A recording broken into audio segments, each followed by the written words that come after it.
How to share your Riot ID. Hi everyone, welcome back to Tech for Gamers, and in this video we are going to be learning how you can easily share your Riot ID. So let's get started. First of all, launch open Riot application on your device. Once you do that, log into your Riot account, and after you are in the home page or the news section, go to the bottom right corner and tap on the profile button. Once you open up the profile section, you'll be able to see your Riot ID at the top of the screen. This will be your Riot ID. Simply tap on it, press and hold on it, and you'll see this Share Riot ID option. Tap on it and select any messaging application or any platform, and you can send it to your friends via chat or social media. Just find a platform and choose a contact.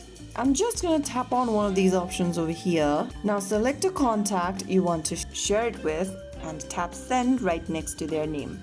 So right after you do that, you will be able to share your Riot ID with one of your friends. So that's how it's super easily done. If you found the video helpful, don't forget to like, share and subscribe to our channel. I will be back again in the next video. Thank you for watching.